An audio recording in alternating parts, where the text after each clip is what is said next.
Hello बच्चों, तो आप सभी का हमारे इस YouTube चैनल मिशन 2 पे आप लोगों का स्वागत है। तो बच्चों, आज हम क्लास 10th का विज्ञान का model paper weekly test model paper set 3 को करने जा रहे हैं। जो आपके स्कूल में साप्ताहिक परीक्षा वीकली टेस्ट लिया जा रहा है रेल प्रोजेक्ट के द्वारा, उसी का आज हम विज्ञान का मॉडल पेपर सेट 3 को करने जा रहे हैं। जो आपके स्कूल में 9 सितंबर 2023 को होने वाला विज्ञान का टेस्ट के लिए बहुत ही ज़्यादा इंपॉर्टेंट है। तो आप इस वीडियो को शुरू से लेकर अंत तक ज़रूर देखना और अपने सभी साथियों को शेयर ज़रूर कर देना। मेरे प्यारे बच्चों, इससे पहले हम 2 और सेट चैनल पे करा दिए हैं, ठीक है। उसे आप अनिवार्य रूप से देख लेंगे, ठीक है, इस वीडियो को देखने के बाद, ठीक है, जिसका लिंक मैं डिस्क्रिप्शन में दे दूंगा। तो आप इस वीडियो को जैसे ही खत्म होगा तो डिस्क्रिप्शन में जाना, वहां पे दोनों का लिंक मिल जाएगा, ठीक है, या फिर एंड स्क्रीन में भी डाल देंगे। चलिए स्टार्ट करते हैं। इस मॉडल पेपर का जितने भी क्वेश्चन है सभी क्वेश्चन को हम लोग देखते हैं। सबसे पहला जो क्वेश्चन है, इंसुलिन की कमी के कारण कौन सा रोग होता है, ठीक है। तो इंसुलिन की कमी से जो रोग होता है बच्चों, जो बीमारी होता है वो मधुमेह होता है, ठीक है, शुगर, जिसको हम लोग डायबिटीज कहते हैं, ठीक है। और ये जो बीमारी है आजकल बहुत ही आम हो गया है, ठीक है। और ये जो मधुमेह है, शुगर जो बीमारी है, ये किसकी कमी से होती है? तो इंसुलिन की कमी से होती है, ठीक है। चलिए नेक्स्ट क्वेश्चन देखते हैं हम लोग। थायरोक्सिन का स्रवण कहाँ होता है, ठीक है। तो थायराइड में, यकृत में, वृक्क में, वृषण में, ठीक है। तो थायरोक्सिन का जो स्रवण होता है ये थायराइड ग्रंथि में होता है। ऑप्शन नंबर ए इसका बिल्कुल राइट हो जाएगा। नेक्स्ट क्वेश्चन देखो, यहाँ पे मानव में डायलिसिस थैली है, तो कहाँ पर है ये? नेफ्रॉन, न्यूरॉन, माइटोकॉन्ड्रिया, कोई नहीं, ठीक है। तो मानव में डायलिसिस थैली कौन क्या है? तो नेफ्रॉन है। ऑप्शन नंबर ए इसका बिल्कुल राइट हो जाएगा। चलिए नेक्स्ट क्वेश्चन देखो, यहाँ पे भोजन का पचना किस प्रकार की अभिक्रिया है? तो ये उपचयन अभिक्रिया है, ठीक है। पहले भी बहुत बार कराए हैं। भोजन का पचना किस प्रकार की अभिक्रिया है? उपचयन अभिक्रिया। नेक्स्ट क्वेश्चन देखो, यहाँ पे कौन सा पादप नियंत्रक फल बेचने वालों द्वारा उपयोग किया जाता है?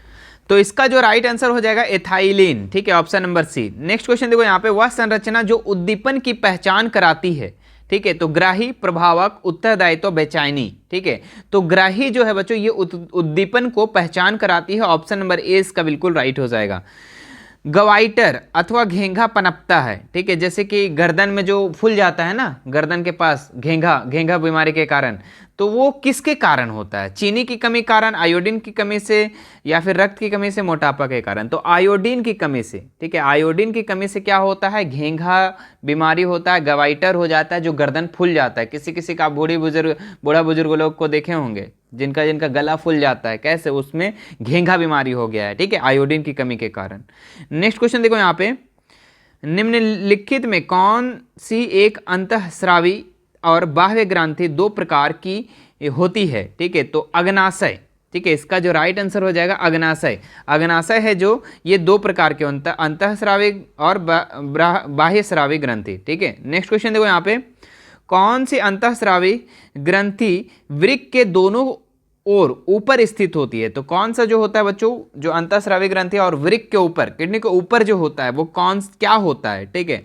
तो ये जो होता है बच्चों एड्रिनल, ठीक है। ऑप्शन नंबर डी इसका बिल्कुल राइट हो जाएगा। नेक्स्ट क्वेश्चन देखो, यहाँ पे जीवों में ध्वनि ग्रहण करने की संवेदी अंग है, ठीक है। तो जीव लोग जितने भी है, जीव जंतु, ठीक है, वो ध्वनि ग्रहण कैसे करते हैं, सुनते कैसे हैं, ठीक है। तो वो श्रवण ग्राही से सुनते हैं। किससे सुनते हैं? श्रवण ग्राही से। ऑप्शन नंबर सी इसका बिल्कुल राइट हो जाएगा। नेक्स्ट क्वेश्चन देखो, यहाँ पे वृक्क के ऊपर स्थित अंतःस्रावी ग्रंथि, ठीक है। तो वृक्क के जो ऊपर जो होता है वो अंतःस्रावी ग्रंथि, वो कौन सा होता है? तो वो अधिवृक्क ग्रंथि होता है। ऑप्शन नंबर सी इसका नेक्स्ट राइट हो जाएगा। नेक्स्ट देखो, यहाँ पे अधिकतर पादप नियंत्रक उत्पन्न होते हैं, ठीक है। तो यहाँ पे अधिकतर पादप जो है नियंत्रक उत्पन्न होते हैं। इसका जो राइट आंसर हो जाएगा ए और बी दोनों, ठीक है, मतलब बढ़ते तने का अग्रभाग और बढ़ती जड़ का अग्रभाग, ठीक है। नेक्स्ट क्वेश्चन देखो, यहाँ पे बीज रहित फलों के बनने को कहते हैं। बीज रहित फलों के बनने को क्या कहते हैं? तो उसको जो कहते हैं बच्चों अग्र प्रभाविकता, ठीक है। ऑप्शन नंबर सी इसका बिल्कुल राइट हो जाएगा।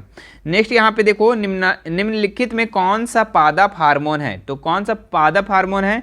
तो इसमें साइटोकाइनिन जो है ये पादप हार्मोन है। ऑप्शन नंबर डी इसका बिल्कुल राइट हो जाएगा, ठीक है।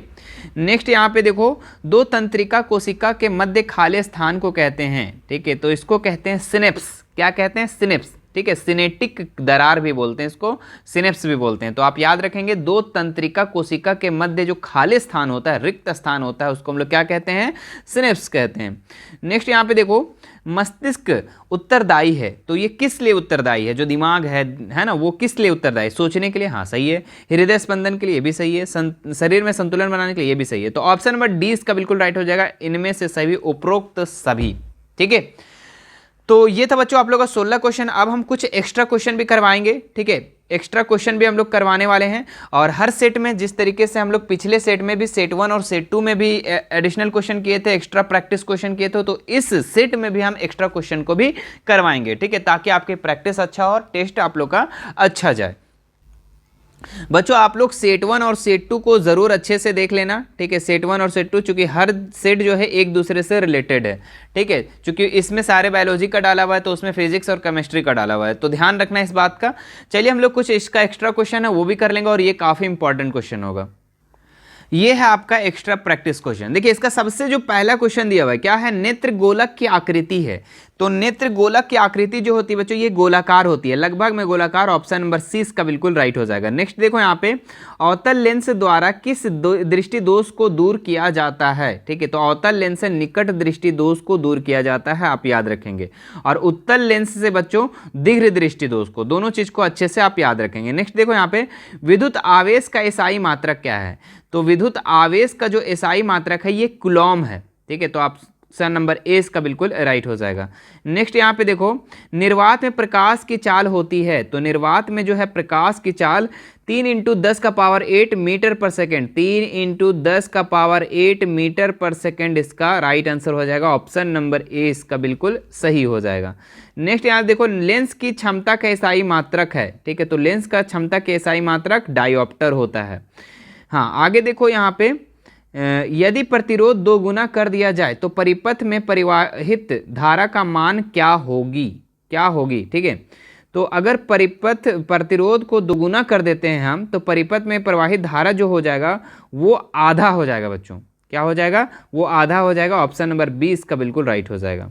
ठीक है, चलो आगे देखो, यहाँ पे विद्युत धारा उत्पन्न करने की युक्ति को कहते हैं। तो जो विद्युत धारा, ठीक है, जो करंट को उत्पन्न करता है उसको हम लोग कहते हैं विद्युत जनित्र। याद रखेंगे आप, विद्युत जनित्र, जनरेटर एक तरह से समझो इसको। ठीक है, जनरेटर क्या करता है, विद्युत धारा उत्पन्न करता है, करंट उत्पन्न करता है ना।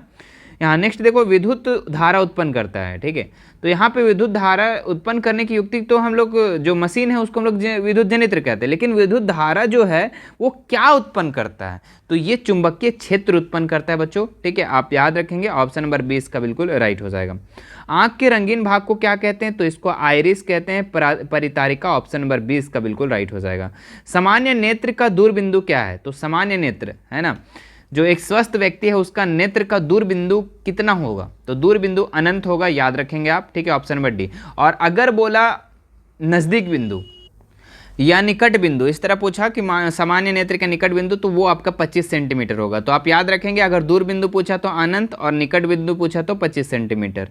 चलिए नेक्स्ट क्वेश्चन देखते हैं। यहाँ पे हम लोग, दृष्टि दोष मुख्यतः होते हैं। ठीक है, अच्छा इसका ऊपर वाला छूट गया ना। प्रतिदिन सूर्योदय एवं सूर्यास्त के बीच लगभग कितने मिनट का अंतराल होता है, तो ये 2 मिनट का। ऑप्शन नंबर ए इसका बिल्कुल राइट हो जाएगा। नेक्स्ट देखो, यहाँ पे दृष्टि दोष मुख्यतः होती है, तो ये 3 प्रकार के होते हैं। तीनों का नाम एक बार बता दे। हाँ, पहला होता है दूरदृष्टि दोष, दूसरा होता है निकट दृष्टि दोष, और तीसरा होता है जरा दृष्टि दोष। ठीक है, तो आप तीनों को याद रखेंगे। आगे देखो यहाँ पे, यदि किसी विद्युत बल्ब का अनुमंताक 220 वोल्ट और 100 वाट है, तब इसे 110 वोल्ट से प्रचलित करते हैं, तब इसके द्वारा उपमुक्त शक्ति कितनी होती है। ठीक है, न्यूमेरिकल है, देखो इसको बनाना कैसे वो समझो। एक फॉर्मूला होता है, क्या होता है फॉर्मूला, P = VI। ठीक है, तो यहाँ पे देखो P दिया हुआ है क्या, हाँ P यहाँ पे दे रखा है 100 वाट है ना, पावर दे रखा है 100 वाट। अच्छा V दिया हुआ है क्या, हाँ 220 दिया हुआ है। I दिया हुआ है, नहीं दिया हुआ, पहले I ही निकाल लेते हैं हम लोग। तो ये 220 है, इधर आके किस में हो जाएगा, तो डिवाइड में हो जाएगा।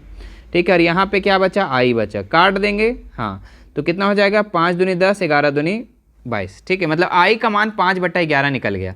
ठीक है, अब आपको पास क्या पूछ रहा है कि 110 वोल्ट अगर प्रचलित करते हैं तो इसके शक्ति कितना होगा, पावर कितना होगा, तो पावर लिखेंगे, power is equal to V I. ठीक है, तो पावर पूछ रहा है, भी कितना देने बोल रहा है 110। ठीक है, और आई अभी हम लोग जस्ट निकाले, कितना निकाले 5/11, तो 11 से 11 कट गया और 5 को 0 से गुना करेंगे तो कितना हो जाएगा 11 दहें के 110 है ना, तो यहाँ पे 10 से 5 को गुना करेंगे तो 50, यानी कि 50 वाट इसका राइट आंसर हो जाएगा पावर। ठीक है, तो इस तरीके से आप लोग न्यूमेरिकल को एकदम छोटा छोटा करके बनाना है, कोई हार्ड न्यूमेरिकल होता नहीं, आप लोग छोड़ करके आ जाते हो। हाँ, आगे देखो यहाँ पे 1 कूलम आवेश में कितने इलेक्ट्रॉन होते हैं, तो 1 कूलम आवेश में कितने इलेक्ट्रॉन होते हैं ये आप हमें कमेंट करके बता दो। ठीक है, इसका ऑप्शन थोड़ा सा हमको लग रहा है गलत है, लेकिन आप लोग कमेंट करके बता दो मुझे। ठीक है, आगे देखते हैं हम लोग, चुंबकीय क्षेत्र अधिक प्रबल होता है तो कहाँ पे होता है, तो चुंबक के ध्रुव पास होता है। कहाँ होता है, चुंबक के ध्रुव पर होता है।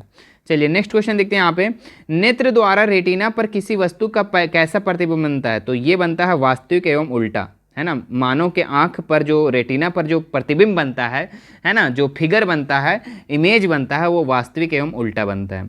आगे देखो यहाँ पछमाभी पेशियों के दुर्बल होने के कौन से दृष्टि दोष होता है, तो ये होता है जरा दृष्टि दोष। क्या होता है, जरा दृष्टि दोष, जिसमें आपका निकट और दूर दोनों होता है, तो ऑप्शन नंबर सी इसका बिल्कुल राइट हो जाएगा। आगे देखते हैं आंख की उत्तल लेंस की वक्रता बदलने में कौन सी मांसपेशी सहायता करती है, तो ये सिलियरी मांसपेशियां। ठीक है, ऑप्शन नंबर ए इसका बिल्कुल राइट हो जाएगा। आगे देखो यहाँ पे, नेत्र के किस भाग में प्रतिबिंब का निर्माण होता है, तो ये दृष्टि पटल पर। ठीक है, जिसको हम लोग रेटिना भी कहते हैं, तो रेटिना बोलो और दृष्टि पटल बोलो, बात बरोबर है ना। चलिए आगे देखते हैं, विद्युत धारा किस यंत्र से मापा जाता है, तो ये ए मीटर से मापा जाता है विद्युत धारा। ठीक है, आप याद रखेंगे विद्युत धारा जो है वो किस से मापा जाता है, ए मीटर से, या आ मीटर भी लिखा रहता है कहीं कहीं। ठीक है, और वोल्ट को कैसे मापा जाता है, तो वोल्ट मीटर से, वो भी याद रखेंगे। प्रतिरोधकता का एसआई मात्रक क्या है, तो प्रतिरोधक का एसआई मात्रक ओम मीटर है, ऑप्शन नंबर ए इसका बिल्कुल राइट हो जाएगा। नेक्स्ट देखो यहाँ पे, चुंबकीय क्षेत्र रेखाएं चुंबक के किस ध्रुव से प्रकट होती है, तो ये स्टार्ट होता है बच्चों उत्तरी ध्रुव से, ऑप्शन नंबर ए इसका बिल्कुल राइट हो जाएगा। ठीक है, बाकी और भी सवाल है जिसको हम सेट 4 में आप लोगों को करवा देंगे। ठीक है, तो आपको अगर सेट 4 देखना है तो हमें फटाक से अभी कमेंट कर देंगे कि सर सेट 4 लेकर आइए। ठीक है, बाकी जो आपको बीच बीच में कमेंट करने के लिए बोले वो भी आप हमें कमेंट करेंगे। अब वीडियो कैसा लगा ये आप हमें कमेंट करके बताना, क्योंकि आपका एक कमेंट जो है ना हमारा बहुत बड़ा मोटिवेशन का काम करता है। ठीक है, तो आप इतना ज़रूर कर लेंगे, और सेट 1 से लेके 3 तक, 3 तो आप देख लिए, 1 और 2 को ज़रूर देख लेना। ठीक है, डिस्क्रिप्शन में मैं लिंक दे दे रहा हूँ। ठीक है, और इसके बाद आप लोग को व्हाट्सअप ग्रुप भी बनाया गया है आप लोगों के लिए। ठीक है, अपने एग्जाम की प्रिपरेशन के लिए, 2024 के लिए, अर्धवार्षिक परीक्षा के लिए, तो वहाँ से आप जुड़ सकते हैं। डिस्क्रिप्शन में लिंक दिया हुआ है, टेलीग्राम का भी लिंक है और इंस्टाग्राम का भी। ठीक है, इंस्टाग्राम का भी लिंक दिया हुआ है, जिन जो चलाते हैं वो भी हमसे ऐड हो जाएंगे। ठीक है, वहाँ पर बहुत अच्छे अच्छे स्टोरीज लगाए जाते हैं जो कि आपके नॉलेजेबल होते हैं। ठीक है, बहुत सारे न्यूज़ वगैरह लगाए जाते हैं। कोई दिक्कत, बाकी कोई भी दिक्कत है तो हमें मैसेज करो। ठीक है, इंस्टाग्राम पे, टेलीग्राम पे, व्हाट्सअप पे, एडमिन हूँ मैं व्हाट्सअप पे, वहाँ पे आप हमें मैसेज करेंगे, मैं उसे सीन करूँगा, आपका जवाब देने का प्रयास करूँगा।